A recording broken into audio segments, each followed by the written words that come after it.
আল্লাহ আল্লাহ বলতে বলতে মরণ যেন হয়, আমাদের মরণ যেন হয়। বলেন, আমাদের মরণ যেন হয়, আমাদের।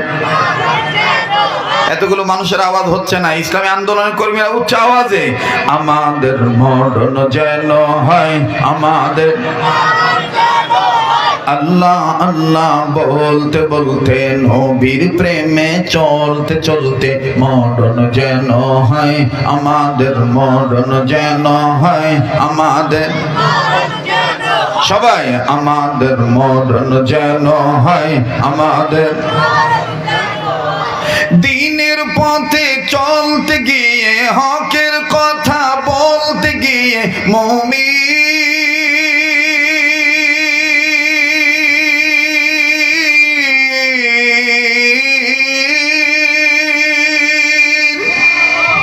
দিনের পথে চলতে গিয়ে হকের কথা বলতে গিয়ে মরণ কালে কালমা যেন নসিব হয়, আমাদের মরণ যেন হয়, আমাদের।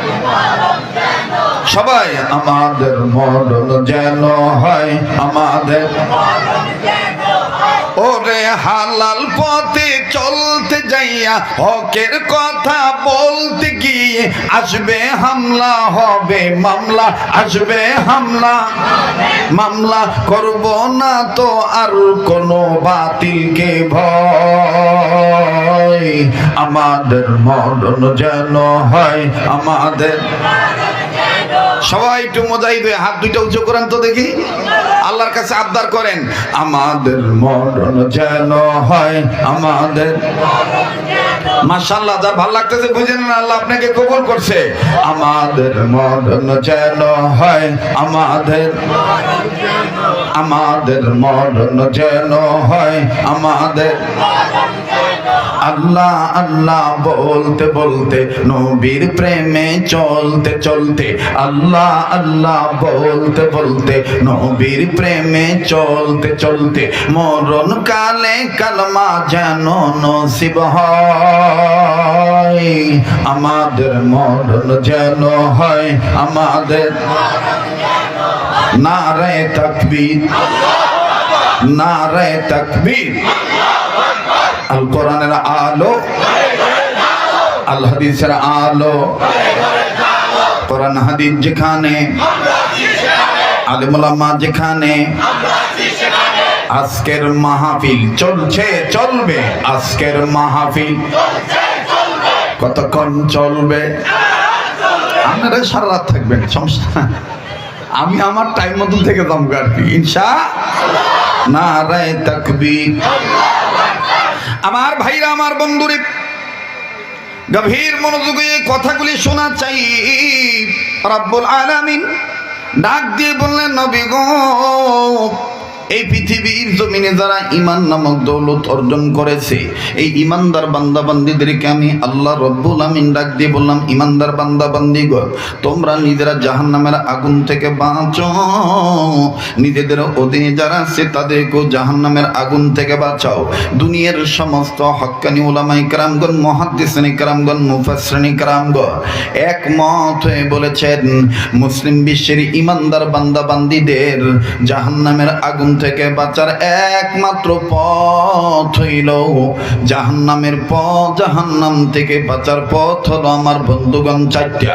নাম্বার 1 আলেম হওয়া, নাম্বার 2 আলেমের ছাত্র হওয়া, নাম্বার 3 আলেমের কথা শোনা, নাম্বার 4 আলেমকে মহব্বত করা। আরে বন্ধু, শফিপুর অঞ্চলের বাবারা, কোনাবাড়ি থেকে আগত আমার বাবারা, ভাইরা, গাজীপুর ডিস্ট্রিক্টের বন্ধুরা, আমার বন্ধুগণ, জীবনের শেষ বয়ান মনে করে বয়ান করছি। আব্দুল খালিক শরীয়তপুরীর কণ্ঠ, কথা বলার স্টাইল, সুর ও ঝংকার হুঙ্কার, এই কথাগুলি শব্দ চয়নগুলো কিন্তু আপনাদের অনেক পূর্ব পরিচিত, অবাজান সুপরিচিত মানুষ হয়ে কথা বলছি। আত্মার আত্মীয়, রক্তের ভক্ত মনে করে কথা বলছি। কোনো দিকে কোনো নজর নেই। আলেম হওয়া, আলেমের ছাত্র হওয়া, আলেমের কথা শোনা, আলেমদেরকে মহব্বত করা, বাজানো, এই পারপাসে হক্কানি উলামায়ে কেরামগণ কত সুন্দর করে একটা ঘটনা লিখেছে। দেখেন, সন্তানকে আলেম বানাইলে আমার বন্ধুগণ আলেম হওয়ার টেন্ডেন্সি, ফিলিংস, কিউরিটিসি যদি জাগ্রত করেন, আল্লাহ পাক আপনার দেখেন কেমন সম্মান বাড়ায় দেয়। বন্ধুরি, ওই আমেরিকার ক্যালিফোর্নিয়াতে একটা স্কুল ছিল বন্ধু। ওই স্কুলে যুগ যুগ ধরে খ্রিস্টান টিচার নানান ধর্মের ছেলে মেয়েদেরকে লেখাপড়া করা। একদিন এই টিচার সমস্ত ছাত্রদেরকে ক্লাসের মাঝখানেই বলতেছে, আমি জানতে চাই তোমাদের অভিপ্রায় কি, তোমরা বড় হলে কে কি হতে চাও? ও বাজান, প্রথম ব্যাচের ছাত্রকে জিজ্ঞাসা করা হলো। প্রথম লাইনে যারা বসেছে তাদেরকে জিজ্ঞাসা করতেছে, তুমি বড় হলে কি হতে চাও? নাম্বার 1 ছেলেটা ডাক দিয়ে বলল, স্যার আমি বড় হলে ডক্টর হতে চাই। দ্বিতীয় ছাত্রটা জিজ্ঞাসা করা হলো, তুমি বড় হলে কি হতে চাও? বলে, স্যার আমি বড় হলে ডাক্তার হতে চাই। লক্ষ্য করবেন বাজান, ডক্টর আর ডাক্তার কিন্তু দুইটা ভিন্ন জিনিস। আমার বন্ধুগণ, ডক্টরের ডিগ্রি অর্জন করতে গেলে পিএইচডি ডিগ্রি অর্জন করা লাগে। আলহামদুলিল্লাহ সুম্মা আলহামদুলিল্লাহ, আমার বাংলাদেশের বহু উলামায়ে কেরামগণ ডক্টরের ডিগ্রি অর্জন করেছে। যেমন আমার বন্ধুগণ, আমার ভাইরা অনেকে জানেন কি জানি না, আমি আপনাদেরকে সুসংবাদ জানিয়ে দিতেছি বন্ধু, বর্তমান বাংলাদেশের যুবকদের আইডল, বিশেষ করে উলামায়ে কেরামদের যিনি হৃদয়ের মনি কুঠা, আমার বন্ধুগণ, আমার ভাইরা, শাইখুল হাদিস ইবনে শাইখুল হাদিস মাজলুম আলেমে দ্বীন আল্লামা মামুনুল হক, কিন্তু তিনি কিন্তু ডক্টর আল্লামা মামুনুল হক। আমার বন্ধুগণ, শুধু ডক্টর আল্লামা মামুনুল হকই ডক্টর নয়, আমার বাংলাদেশে বর্তমান যেই ঢাকা জেলার ডেমরায় যার জন্মস্থান, বাজান রে, আমার খুব লক্ষ্যে জিগার স্নেহস্পদ, বাংলাদেশের মধ্যে যিনি দীর্ঘদিন বিগত জালিম সরকারের আমার ভাইরা, আমার বন্ধুগণ রসায়নের শিকার হইয়া দীর্ঘদিন তিনি খোলা মাঠে তফসির করতে পারেন নাই। দীর্ঘদিন তিনি মালয়েশিয়ার জমিনে ছিলেন। আল্লাহ পাক তাকে আবার সুযোগ করে দিয়েছেন। আমার ভাইরা, বর্তমান বিশ্বে বাংলাদেশের মধ্যে মাহফিল করতে গেলে আমার ভাইরা এক এক জেলার মধ্যে খবরও হয়ে যায়। আমার বন্ধুগণ, কয়েক জেলা থেকে বাজান রে মুসলিম উম্মাহ পঙ্গপালের মতন কোরআনের পাখির কণ্ঠ থেকে কোরআনের তাফসীর শোনার জন্য আসে। দল কোনটা করে এটা আমি বলছি না, আমি শুধু তার পরিচয়টা দিচ্ছি। তার নাম হলো মিজানুর রহমান আজহারি। তিনিও কিন্তু বাজান পিএইচডি ডক্টরেট ডিগ্রি অর্জন করা সন্তান, মিজানুর রহমান আজহারি। এখানেই শেষ নয় বন্ধু, আরো একজন বীর সিপাহ সালার, ইমান ইবারতের অতন্ত্র প্রহরী, আমার বন্ধুগণ, বাংলার জন্য যিনি জিন্দা শাহজালাল। বাজান রে, আমার বন্ধুগণ, যদিও তিনি একজন পীর, আমার ভাইরা, বাতিলের কাছে যিনি মাথা নত করেন না, যার নাম ডক্টর এনায়েতুল্লাহ আব্বাসী। কথা বলেন ঠিক না বেঠি? আমার বন্ধুগণ, এখানে শেষ নয়, আমাদের বাংলাদেশের জন্য বড় খুশখবরিয়া, আমাদের জন্য বড় গর্বের বিষয়, বর্তমান যিনি ধর্ম উপদেষ্টা, তিনিও কিন্তু আমার বন্ধুগণ ডক্টরেট ডিগ্রি অর্জন করা সন্তান, ডক্টর আল্লামা আফাম খালিদ দামাত বারাকাতুহুল আলিয়া। এজন্য বন্ধু, ডাক্তার এক জিনিস, ডক্টর আর এক জিনিস। আমি আমার গবেষণা থেকে কথাগুলি বলছি, প্লিজ কোনো দিকে কোনো নজর দিবেন না। আমার ভাইরা, দ্বিতীয় স্টুডেন্টকে টিচার জিজ্ঞেস করলেন, তুমি বড় হলে কি হতে চাও? ছেলেটা ডাক দিয়ে বলল, স্যার আমি বড় হলে আমি ডাক্তার হতে চাই। 3 নাম্বার ছেলেকে জিজ্ঞেস করা হলো, বাবা তুমি বড় হলে কি হতে চাও? ডাক দিয়ে বলে, স্যার আমি বড় হলে ক্রিকেটার হতে চাই। চতুর্থ জনদের জিজ্ঞেস করা হলো, বাবা তুমি বড় হলে কি হতে চাও? ডেকে বলতেছেন, আমি বড় হলে ফুটবলার হতে চাই। বাবা তুমি কি হতে চাও? পঞ্চম ব্যক্তি ডাক দিয়ে বলল, 5ম নম্বর ছাত্রটা ডাক দিয়ে বলতেছে, আমি বড় হইলে ফুটবলার হতে চাই। তুমি কি হতে চাও? এভাবে বলতে বলতে বলতে বলতে বলতে বলতে কেউ বলেছে গিটারম্যান, কেউ বলেছেন আমার বন্ধুগণ মিউজিক ম্যান, কেউ বলেছেন আমার বন্ধুগণ ভিন্ন ভিন্ন ধরনের ক্যারেক্টার অর্জন করার জন্য, উপাধি নেওয়ার জন্য, লকব নেওয়ার জন্য তাদের নিজের প্রতিভার কথা বলেছে। কিন্তু বন্ধুরে বড় আশ্চর্যের বিষয় হইল, সর্বশেষ ব্রেঞ্চে যে ছেলেটা বসে আছি সেই ছেলেটা মুসলমানের সন্তান। এই খ্রিস্টান টিচার মুসলমান স্টুডেন্টকে ডাক দিয়ে বলে, বাবা তুমি বড় হলে কি হতে চাও? এই ছেলেটা অনেকক্ষণ চুপ থেকে দাঁড়িয়ে ডাক দিয়ে বলে, স্যার আমি বড় হইলে সাহাবী হতে চাই। কি হতে চায়? আবার বলেন কি হতে চায়? সাহাবী হতে চায়। টিচার ডাক দিয়ে বলে, হোয়াট ইজ দি সাহাবী? সাহাবী কি? এইটা কি গায়ে দেয় না, খায় না, গায়ে না লাগায়? সন্তানটা ডাক দিয়ে কয়, সারগম এই সাহাবীর মূল কথা হলো মা বাবার কাছ থেকে শিখেছি, আসহাবী কান নুজুম। যারা আলেম উলামা আছেন তারা বুঝে ফেলতেছে। ডাক দিয়ে বলে, স্যার সাহাবী হলো দুনিয়ার জমিনে সাগর, উপসাগর, আটলান্টিক মহাসাগরে বড় বড় শিবের বড় বড় জাহাজের নাবিকেরা রাত্রি অবস্থায় যেন রাস্তা নদীপথ ভুলে না যায়, পানিপথ ভুলে না যায়, এই জন্য তারা আকাশের তারা দেখে দেখে সাগরের পথ ঠিক রাখি, নদীপথ পানিপথ ঠিক রেখে তারা সুপথে চলাচল করে। আমার রাসূল বলেছে, না আমার উম্মতে মুহাম্মাদিরা তোমরা দুনিয়াতে যেন পথভ্রষ্ট না হও, গোমরা যেন না হও। এই জন্য আমি রাসূল বলে দিলাম, আমার প্রত্যেকটা সাহাবী তোমাদের জন্য, দুনিয়ায় নাবিকদের জন্য যেমন তারকা, পথ দেখার তারকা, পথ চিনার তারকা, ঠিক আমি নবী বললাম আমার আল্লাহ এবং আমি রাসূলকে পাওয়ার তোমাদের জন্য তারকা তুল্য হলো ইমানের সহিত যারা আমাকে দেখেছে আমারও সহচর সাহাবীরা। সাহাবায়ে কেরাম আমাদের জন্য তারকা তুল্য, কথা বলেন ঠিক কিনা? এবার ডাক দিয়ে বলে, সাহাবী হতে চাও, বিষয়টা যদি আরো ভালো করে বুঝায় বলতাম। কষ্ট হইতেছে আপনার? হ্যাঁ, চলবে কি চলবে না? ঘুমিয়ে গেছেন, ঝিমিয়ে পড়ছেন, তাহলে আবার একটু তাকবীর দেন, নারে তাকবীর। ডাক দিয়ে বলে, স্যার সাহাবী কি জিনিস যদি আপনি ভালো করে বুঝতে চান তাহলে আমার বাড়িতে যেতে হবে, কেননা আমি আমার বাবার কাছ থেকে শিখেছি। সুবহানাল্লাহ কোন।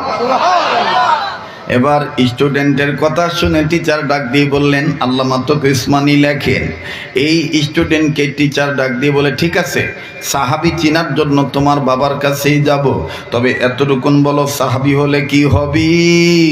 ছেলেটা ডাক দিয়ে বলে, যারা সাহাবী হইছে তাদের জন্য ইমানের সহিত যারা নবীকে দেখছে, দেখে সাহাবী হইছে, তারা নিশ্চিত জান্নাতি, তাদের জন্য জাহান্নাম হারাম। বলে জাহান্নাম কি জিনিস? বলে জাহান্নাম এমন একটা আযাবের ঘর, এমন একটা পানিশমেন্টের ঘর, এমন একটা অশান্তির ঘর যে আযাবের শুরু আছে শেষ নাই। ডাক দিয়ে বলে, তাইলে আমি খ্রিস্টান ধর্মের মানুষ, আমি কি মরলে জান্নাতি না জাহান্নামী? বলে যারা আল্লাহর দেওয়া আইন মানে না তারা জান্নাতি হতে পারে না, তারাও জাহান্নামী। ওবাজান বলেন ইসলাম ধর্মের মালিক কে? আবার বলেন না ইসলাম ধর্মের মালিক কে? পৃথিবীর সবচাইতে বড় উৎকৃষ্ট মানের ধর্মের নাম হলো ইসলাম, বড় জাতির নাম হলো মুসলিম জাতি, বড় কিতাবের নাম হলো উৎকৃষ্ট মানের দামের কিতাবের নাম হলো কোরআনুল কারীম। পৃথিবীর সবচাইতে বড় নেতার নাম, যিনি ছিলেন নবীদের নবী, বিশ্ব নবী, আমার আপনার নবী মুহাম্মদুর রাসূলুল্লাহ সাল্লাল্লাহু আলাইহি সাল্লাম। কথা বলেন ঠিক কিনা? এবার ডাক দিয়ে বলে, তুমি কোন সাহাবী হতে চাও? আমারে যদি একটু নাম বলতা, আর কেনই বা ওই সাহাবী হতে চাও? ছেলেটা ডাক দিয়ে বললেন, স্যার বিস্তারিত ব্যাখ্যা বলবে আমার আব্বু, চলেন যাই বাসায় চলে যাই। মুসলমান ভাইরা আমার, এবার টিচারের সাথে স্টুডেন্টের সাথে যখন টিচার মুসলিম পরিবারে মুসলমানদের ঘরে ঢুকলেন, মুসলমানদের ঘরে ঢোকার পরে এই ছাত্রটার বাবাকে ডাক দিয়ে বলতেছেন, ভাই ভালো আছেন? আপনার ছেলে তো আজকে আমাকে অবাক করে ফেলে দিয়েছে, কি একটা হতে চায়, সাহাবী হতে চায়। ভাই বলেন না আপনার সন্তানের অন্তরে এই টেন্ডেন্সি কোন দিন থেকে ঢুকলো? একটু বলেন না সাহাবী কেমন জিনিস, সাহাবী কি? ডাক দিয়ে বলে, স্যার মাফ করবেন, আমি দাওয়াত তাবলীগের সাথী, আমি দাওয়াত তাবলীগের কাজে সময় দেই। স্যার গো শুনে নেন, শুনে নেন, আমি পারিবারিক ক্ষেত্র হতে প্রতিদিন রাত্রিবেলায় ঘুমানোর আগে, খানা খাওয়ার পর আমার ছেলে, আমার মেয়ে, আমার বিবিকে নিয়ে আমি একটা কিতাব মোতালা করি, একটা কিতাবের তালিম করি। ওই কিতাবটার নাম হলো হেকায়েতে সাহাবা। ওই হেকায়েতে সাহাবার মধ্যে হতে সাহাবায়ে কেরামদের জীবনী আমি আমার বাচ্চাদেরকে শোনাইছি। শুনতে শুনতে শুনতে শুনতে আমার ছেলের ভিতরে, ছেলের অন্তরের ভিতরে সাহাবী হওয়ার সাধ জেগে গেছে। বলে তাইলে আমাকে একটু শোনান তো দেখি। এবার বাজার আমার বন্ধুগণ, খৈরুকুম মান তাআল্লামাল কুরআন ওয়া আল্লামা, এই কথাটা বুঝাইতে যে আমি কথাটা বলছি কষ্ট হচ্ছে নাকি আপনাদের? বলতেছে তাইলে আমাকে একটু পড়ে শোনান তো দেখি। আমার বন্ধুগণ হেকায়েতে সাহাবা খুললেন, সাহাবায়ে কেরামের জীবনী খুললেন। খুলতে যে বন্ধুরে, যখনই এই পিতা আমার বন্ধুগণ খ্রিস্টান টিচারকে শোনাচ্ছে, নবীর একজন সাহাবী ছিলেন যার নাম হযরতে হানজালা রাদিয়াল্লাহু তাআলা।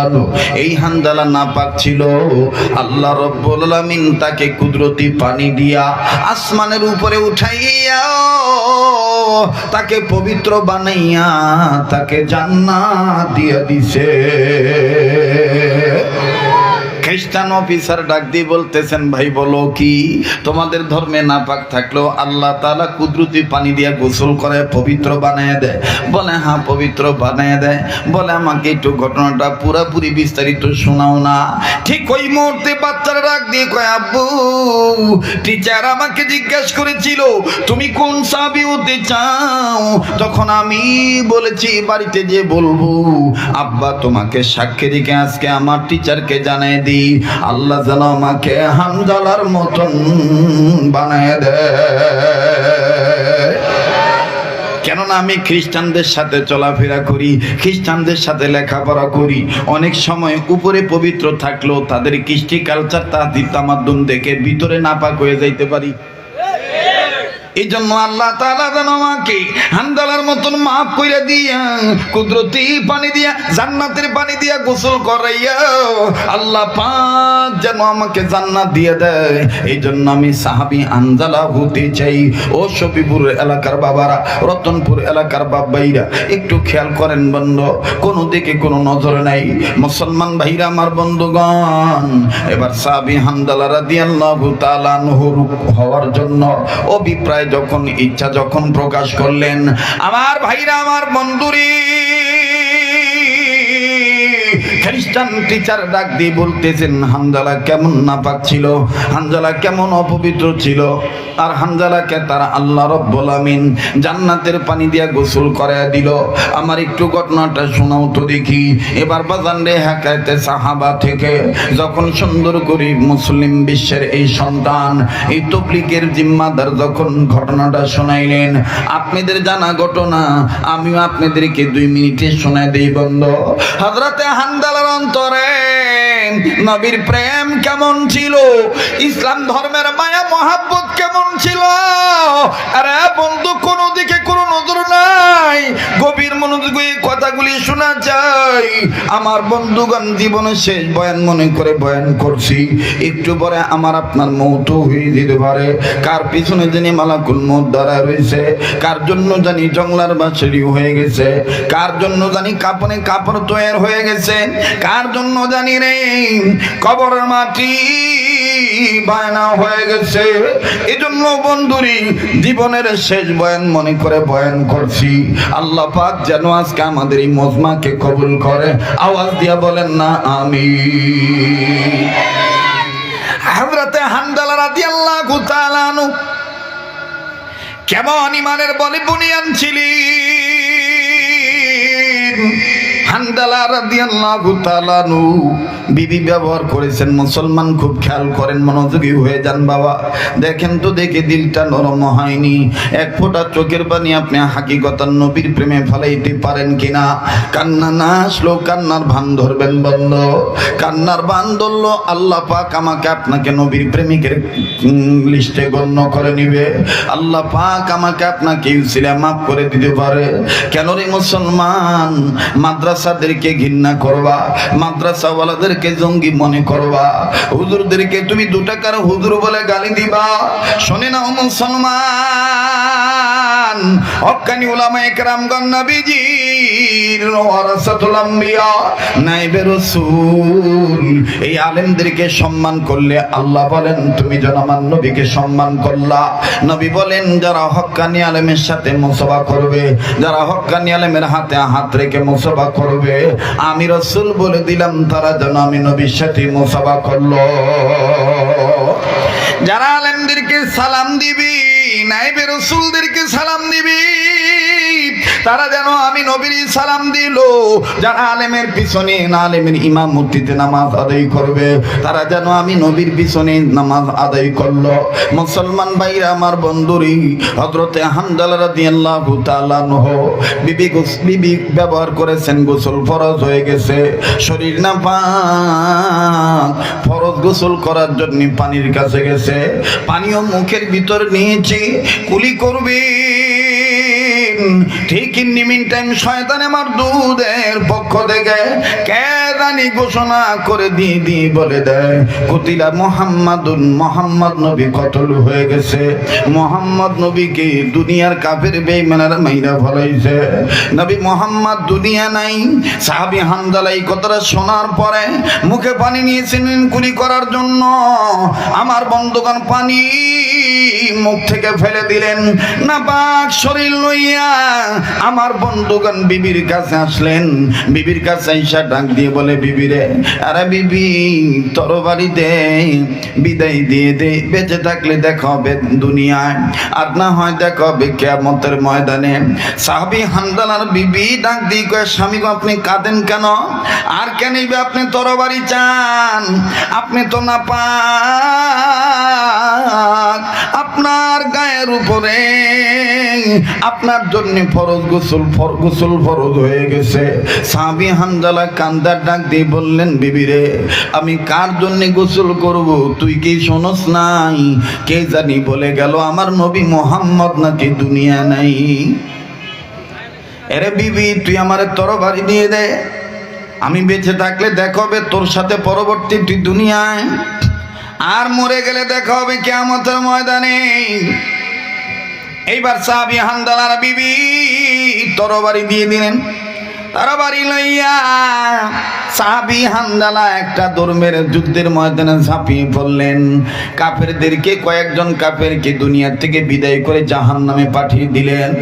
এক পর্যায়ে কিতাবে লিখে হাদিস প্রমাণ, সাহাবী হানজালার উপরে কাফেরদের যখন আক্রমণ হয়ে গেল, কাফেরদের আক্রমণে সাহাবী হানজালা আক্রান্ত হয়ে গেলেন। হাত কেটে গেল, পা কেটে গেল, কোন কোন বর্ণনায় পাওয়া যায় হানজালার চোখ তুলে ফেলা হলো।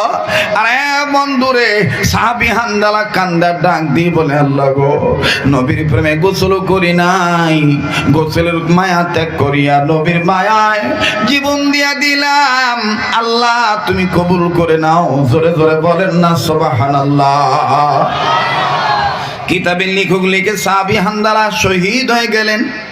যুদ্ধ যখন শেষ হয়ে গেল, এবার আমার নবীজি সাহাবীদেরকে ডাক দিয়ে বললেন, সাহাবীরা রে, আমার জন্য, আল্লাহর নবীর জন্য আল্লাহর প্রেমে পড়িয়া ধর্মকে প্রতিষ্ঠিত করার জন্য, যারা দিন কায়েমের জন্য জীবন দিয়ে আল্লাহর রাস্তায় শহীদ হইল, এই শহীদ সাহাবীদের লাশ খুঁজে খুঁজে বের করো।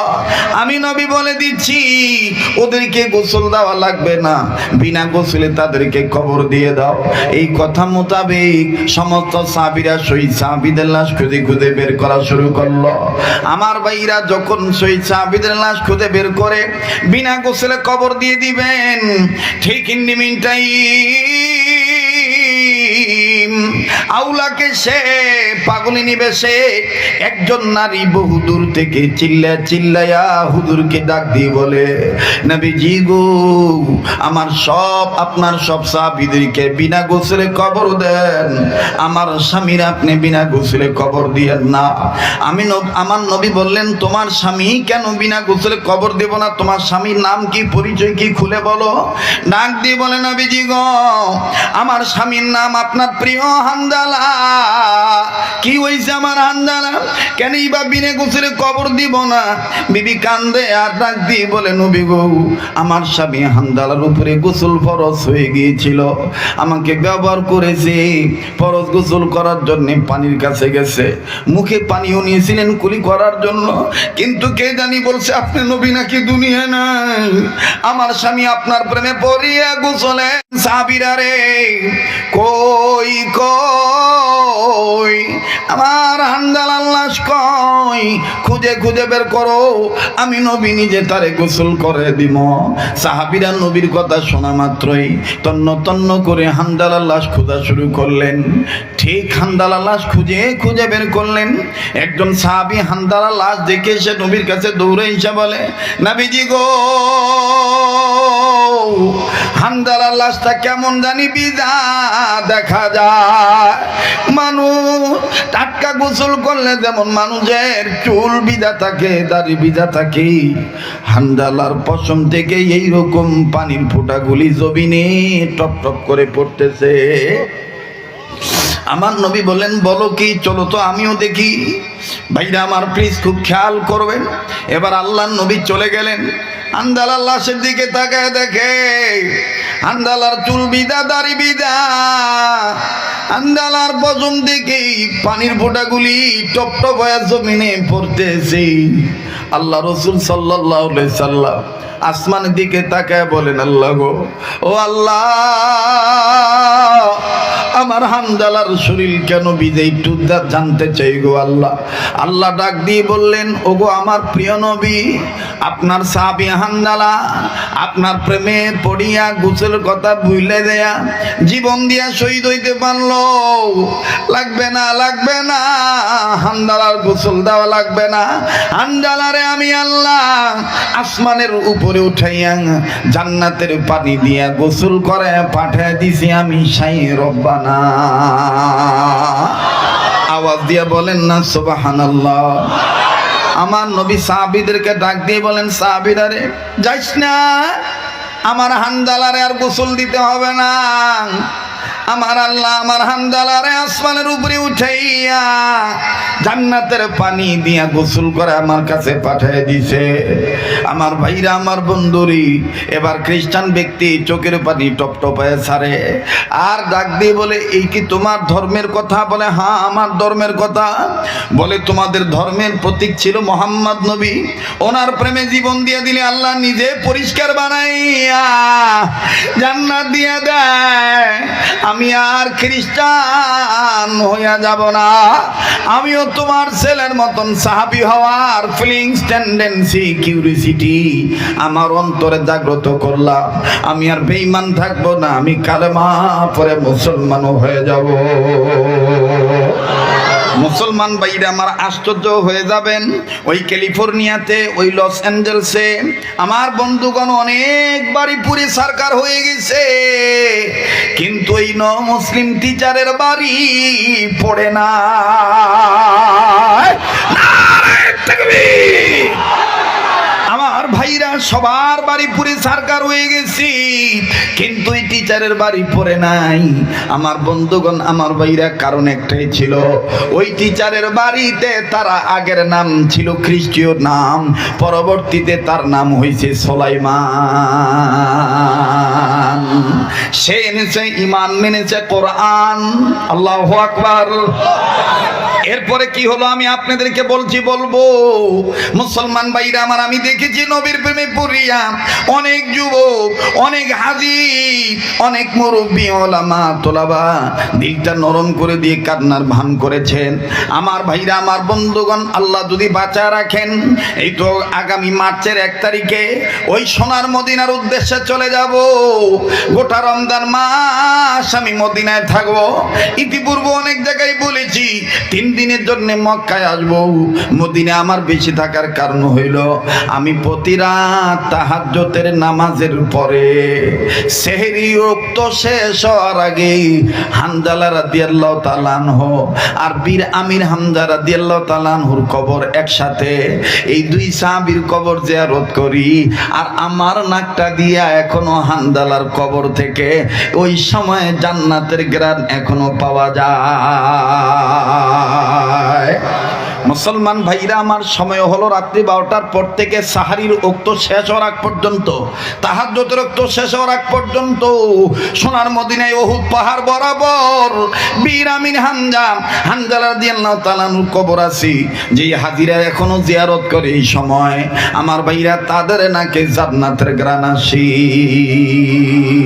কাজেই আমি আপনাদেরকে বলবো না, কথা দিলাম, দিচ্ছি ইনশাআল্লাহ সোনার মদিনায় যাব। রাসূলুল্লাহ রওজা পাকে রমজান মাসে আপনাদের পক্ষ থেকে আমি সালাম পৌঁছায়া দেব। আপনারা ওয়াদা করতে পারেননি রমজান মাস ইফতারির সময় দোয়া কবুল হয়, আমি গুনাহগারের জন্য দোয়া করবেন, পারবেন তো ইনশাআল্লাহ? আমাকে ভুলবেন না তো ইনশাআল্লাহ? আমি আপনাদের জন্য দোয়া করব, কাবা ধরে দোয়া করব। যেই হাতটা দিয়া বারবার কাবা ধরি, যেই হাত আল্লাহওয়ালাদের হাতের সাথে লাগানো, বক্তৃতার জীবনের প্রায় 28 বছরের উপর চলতেছে বক্তৃতার জীবন। এই লম্বা জীবন থেকে অভিজ্ঞতার আলোকে বলছি, মুসাফিরের দেওয়া আল্লাহ ফেরত দেয় না। যেই হাতটা দিয়া বারবার কাবা ধরি, যেই হাত আল্লাহওয়ালাদের হাতের সাথে লাগানো,